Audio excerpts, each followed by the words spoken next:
Often enough, most homeowners, right, believe a new or even a well-maintained home, or even let's take a new, recently remodeled home, doesn't need a thorough inspection. Can you share with us real examples of where these beliefs backfired on a homeowner? Yeah.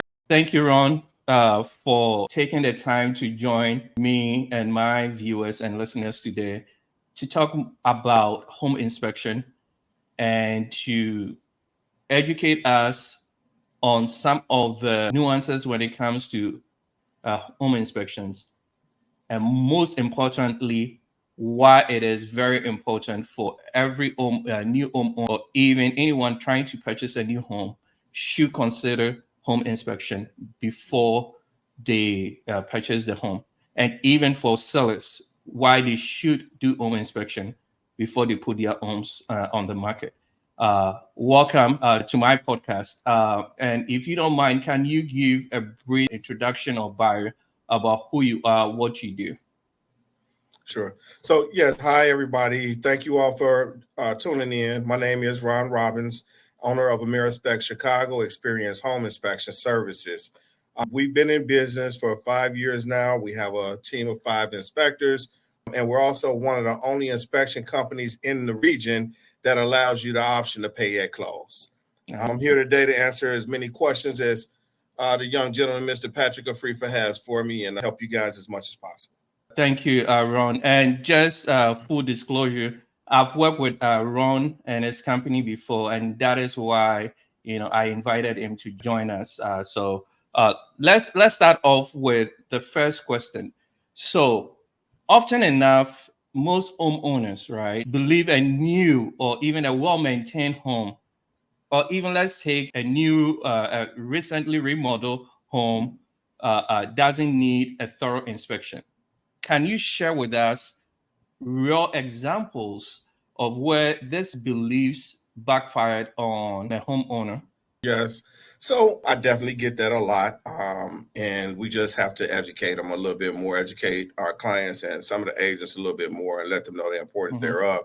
We actually ran into an issue before, and all of the technology is here now, and a lot of people have smart devices and things like that. This home has so much smart home technology and automation within the home that we ended up doing. And homeowners actually had bypassed the full inspection. They requested a inspection that's toned down quite a bit. That's usually used for investors, but this is what Okay. that is, client chose to for us to do because they felt like it was a newer property. It was just built, and they had all types of up to date technology in there. Okay. Well, they ended up having plenty of connectivity issues, and it basically caused security vulnerabilities within their property. We came back out, we did a further inspection, but it cost them a little bit more than what it should have cost them if they had done the full thorough 400 plus point inspection. So, with such an example, right, why do you think people usually undervalue the essence of or the importance of home inspection, especially for high-end properties? Well, number one, because they don't really know what it is. We as Okay. human, our natural instincts tell us to fear the unknown. And so they automatically see, hey, only thing that they really see at that time, this is another upfront cost.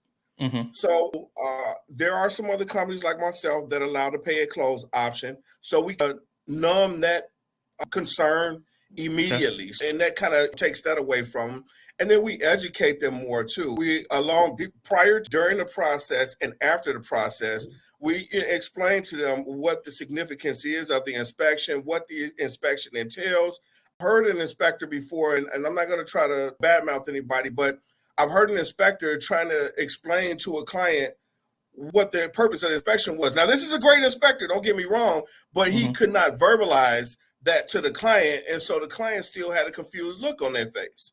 And so we come across that. And I think that's one of the reasons why people tend to negate or to divert the inspection. But to be honest, it's probably the most important portion of the of the property buying process because it's something that's going to give you minute details. And when I say minute, I mean everything down to electrical receptacle and anything as big as the whole entire roof, not just the roof, but the whole roofing system. The roof is Right. not just the roof, it's a whole system involved that it works in conjunction in order for that roof to work properly and keep your home dry. So education is one of the main things, and we let them know they can wait to close to make the payment. So Right. that's what we do. Which is good, and I've seen your emails, and that's one of the things I do share with my clients, and I can attest to it just from even buying my own homes and dealing with some clients trying to skip home inspection. You are literally avoiding due diligence, right? So you did touch on something that I think is very important: the 4-point inspection. Can you add what are the different types of inspections out there? Now, So, I'll go ahead. sorry, go ahead. No, go ahead. So there are several different types of inspections, Okay. including other inspections besides safety and security. But we're gonna keep it Okay. focused and honed in on safety and security, which is Okay. what home inspectors do. But there's like a 4-point inspection that's primarily for investors or anyone that maybe wants to tone down their inspection, which includes the 4 major systems: your heating, your cooling, your electrical, and your plumbing. Now, we also do the roof, attic, basement, and crawl space as well along with that 4-point. But that's what it basically consists of. The majority of the time when we do a 4-point, a lot of times we either add or omit from it at the same Okay. time, and it's still within the same cost because it's pretty much like a accommodating inspection type. So, how about those that are just going to buy the residential home and going to live there and they are not investors? So What they just inspection want a type regular would you general recommend? comprehensive inspection, Yes. or there's also a new construction inspection. Okay. There's also a VOR, which is a verification of repairs inspection.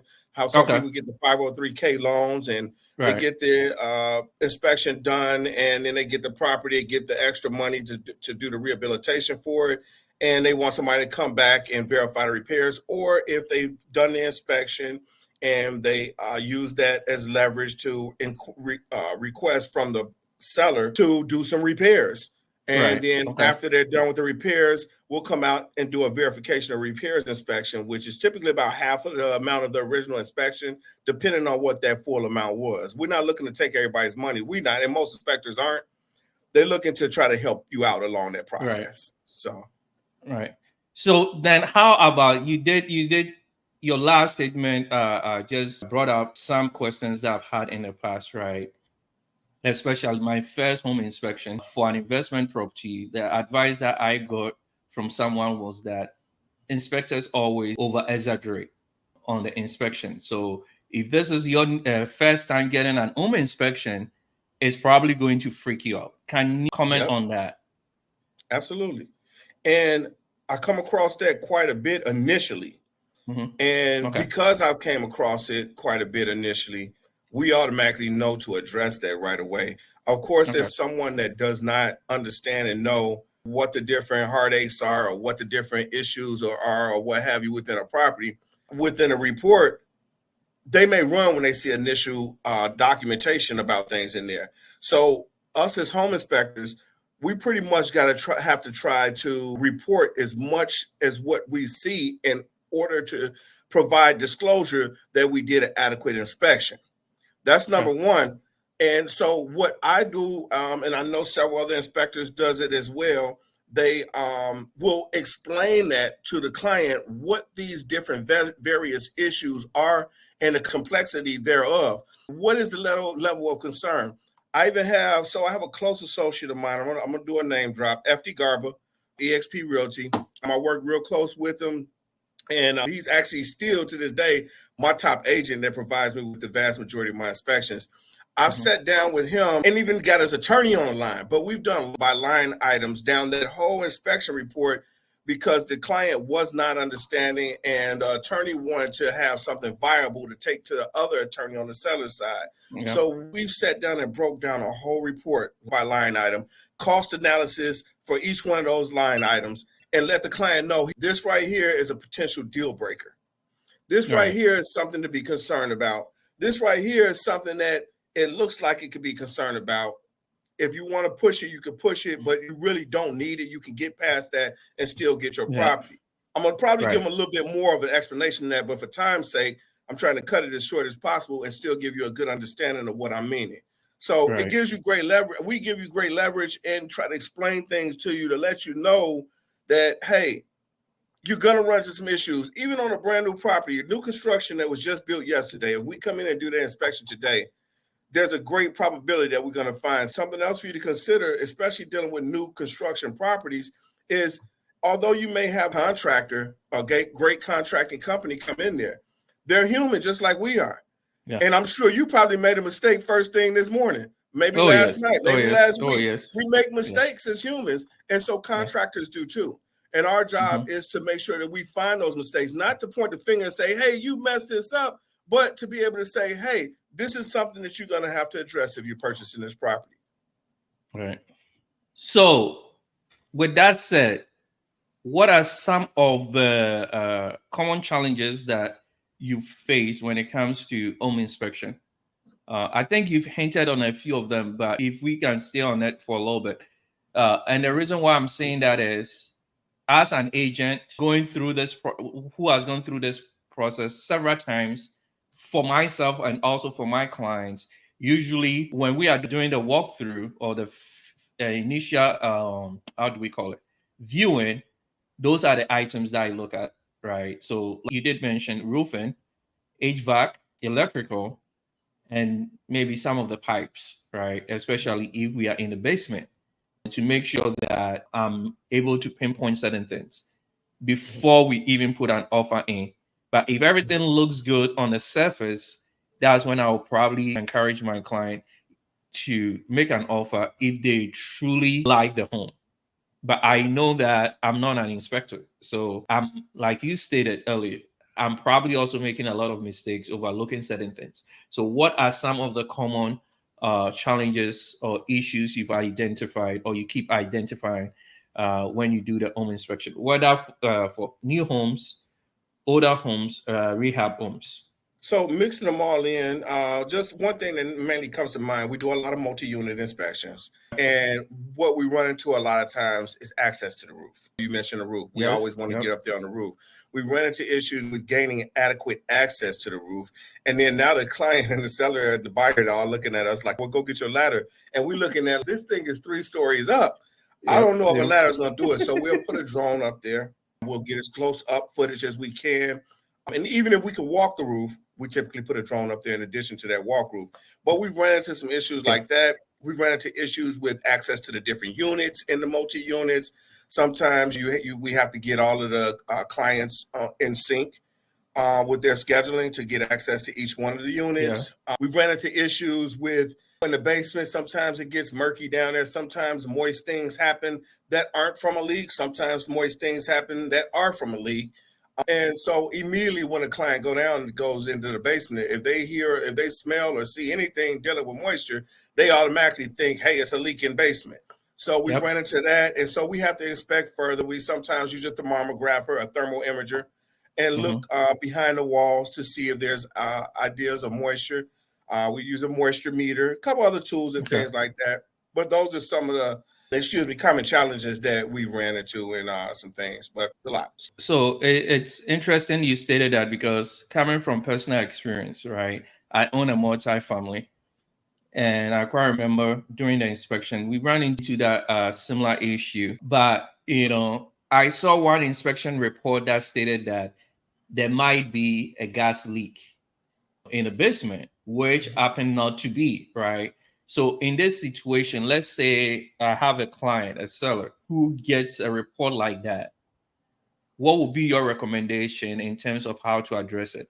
Let's assume that person didn't get a home inspection before even putting the home on the market. I would call the gas company immediately. We would put that in a Okay. report. If we smell gas and we have reason to believe that there's a gas leak, we're going to actually notify the buyer, or if the buyer's right there, let the buyer know, hey, we need to Okay. notify the seller or the owner of the property right away to have them Mm-hmm. come out and check that. No matter how long it's been, one more second could be too long. And the seller or the new buyer, either one of them may not have that property. So Right. we do suggest that they have them come out. We also will, if you're asking specifically for a gas detection Mm-hmm. inspection, we do have equipment that we can take out to go inspect for gas leakages as well. So, which means that it's not necessarily part of the regular general inspection, right? It's No. a add-on. So that leads me to my next question then. So often enough, setting up scheduling for home inspection, I've done it for my clients in the past. They do ask, so do you want to add radon? Do you want to add mode and all that stuff, right? Mm-hmm. So in your view, when do you think all these add-ons are necessary? And see, that's another thing. And see, we go through these and you got to tread real lightly dealing with these because you get to a Okay. point where you're trying to oversell a client or you're trying to help them. And the Right. thing is we're here to help. Um, Mm-hmm. the majority of the clients may not need a mold inspection up front. Only Okay. reason why we recommend for a mold inspection up front is if it's been reported to you that there's been some water leakage, flooding issues, or something Okay. along those lines, or some prior mold issues. Other Okay. than that, let us do the general inspection first. Then we'll tell you if you probably need an additional I mold see. inspection. And I let them know that at the beginning. Okay. Radon is smart. Well, it's okay to get a radon inspection. We don't push it. We would ask the buyer's agent to inquire with the seller. Does the Okay. seller know of any radon leakages in the area in the past 10 years?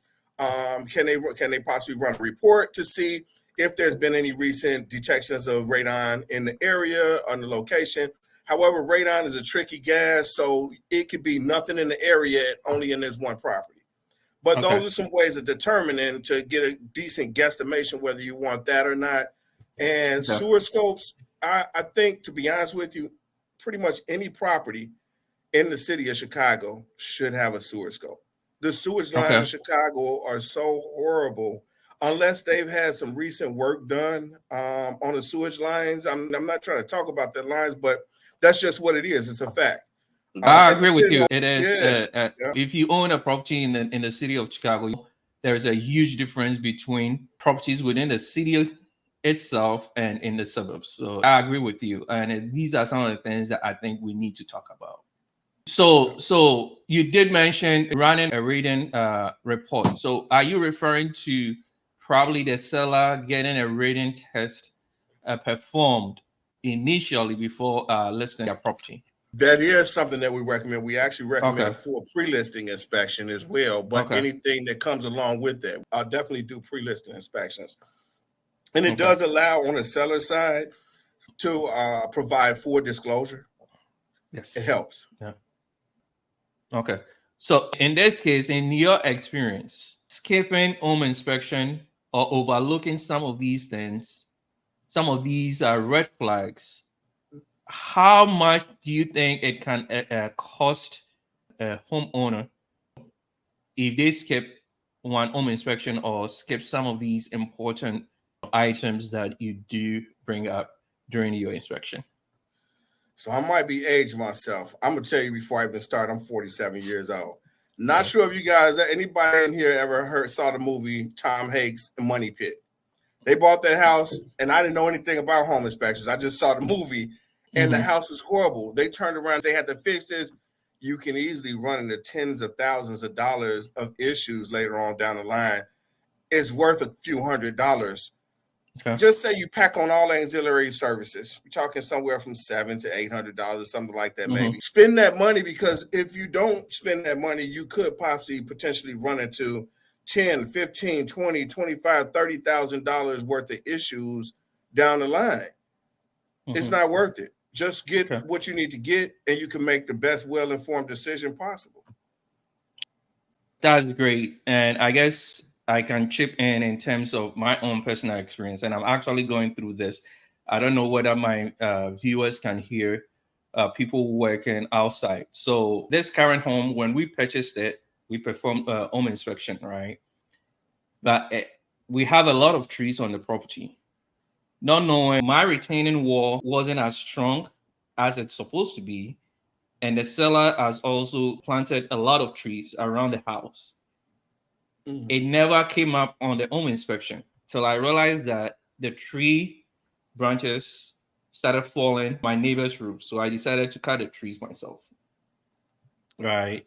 That's when I discovered the weak retaining wall, which I also did for 2 weeks ago. Now it's costing me almost $12,000 to replace the Mm. old retaining wall. So I guess for someone like me in the near future, if I'm going to advise my client on home inspection and some of the things to watch out for, do you think this is an issue or this is an item that an inspector was supposed to see ahead of time to let me know before I even put my offer in, before I even purchase the home? So that's kind of complicated.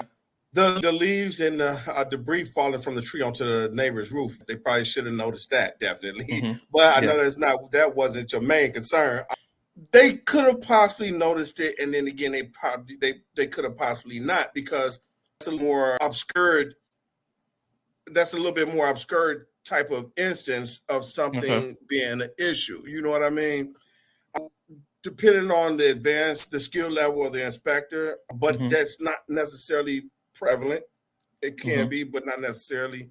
And the thoroughness of what he's doing in there, or if he may have had reason to investigate more into that wall, if there were Okay. other telltale signs in the general area, or if he had possibly reviewed a prior report and it stated something along those lines, or it stated something within that report to give the idea that may be a potential issue down the line. But is it something that you could just for face value really hold an inspector accountable for? Probably not. If it's a hole beginning in the roof and it's noticeable from inside the attic, and you can see the roof on the top denting in, Yeah. and the inspector doesn't put that in report, you can definitely probably hold him liable and place a lawsuit against him. But that should be definitely known. Something Okay. like this, he's got a little bit of room to back out. So I guess for me, it's not even necessarily holding anybody accountable, right? The story that I'm trying to tell is you, the future owner of the property, or even the current owner of the property, is also your responsibility to watch out for stuff like that, right? Mhm.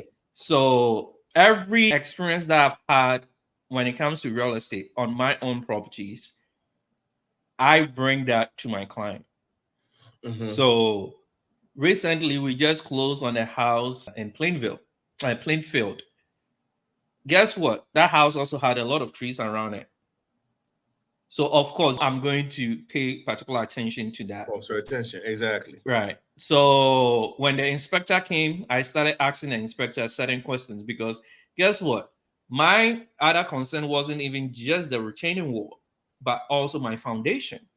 Mhm. Right. So having trees very close to your building, they can crack or compromise your foundation, which to me, right, if your own the inspector doesn't identify that, you should be able to identify that and tell your inspector to maybe pay particular attention to that. And going back to the point you made initially, I think this is the instances where you could pay extra, right, to get the add-on services. That way you can be sure of what you are looking at before you purchase that home, because for me I think it's important, because that 12,000 that could have gone to improving something in my Yep. house to raise the value of my house, right?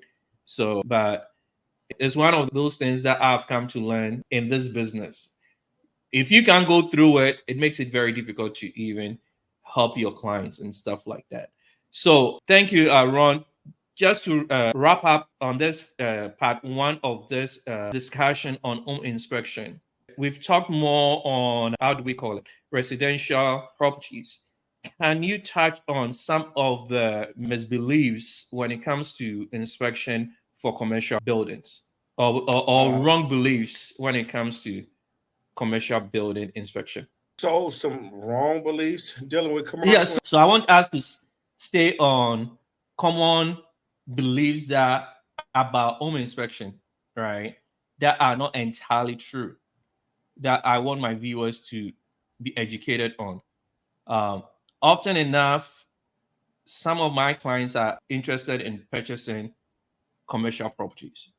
I just found out recently that when just the inspection of the building is not enough, there should be an EPA inspection also, especially when it comes to commercial properties. So I wanted you to touch on it based on your experience. What are some of the common issues you do run into, and some of the challenges? So some of the things that we run into are the complexities of some of the similar systems that are a little bit more, of course, complex in a commercial Hmm. property, like the HVAC system Hmm. or the electrical system. But basically, it's pretty much the same type of thing. It's on a larger scale. We'll go inside of a commercial property. It still has the normal drop that comes in. It's still supposed to be looped a certain way when it comes in. There's many more switches within the property. Dealing with the HVAC is typically going to be located on the roof instead of in the back, what the normal Hmm. inspector is used to. However, we still address all of those different items within that property just as we would in the residential. Okay. And that's in the commercial building aspect I'm speaking about. But if we're talking about in a commercial multi-unit, Hmm. it's fairly the same. That is actually more simple than doing an inspection on a large single family home of the same Okay. size. Why? Because if you go to a large family home of the same size, you might have two furnaces in the basement, one in one of the Yeah. units, one up in Yeah. the attic, and scattered out. The majority of the time when we deal with multi-units, there's going to be four furnaces in the basement side by side, all of the electrical panels, there's a main electrical panel down there somewhere, and there's a small sub electrical panel in each unit. Hmm. We'll find the HVAC systems all next to each other, all of the electrical meters next to each other, all of the gas meters. So a lot of stuff is compiled into one spot. It makes it a little bit more simple for us to do those inspections. And a lot of people tend to think that the multi-units are more complicated than the single family homes. In my opinion, that's one of the myths that people have too, is I think that it's a whole lot more simple to conduct a Okay. multi-unit inspection versus a single family home Okay. commercial. Thank you so much, Ron, for this. I really appreciate you sharing light on the importance of home inspection, why we need it during, I guess, before we put our homes on the market, or when we want to purchase a new home, because it's a very important component of the due diligence. Thank you. So I guess we can switch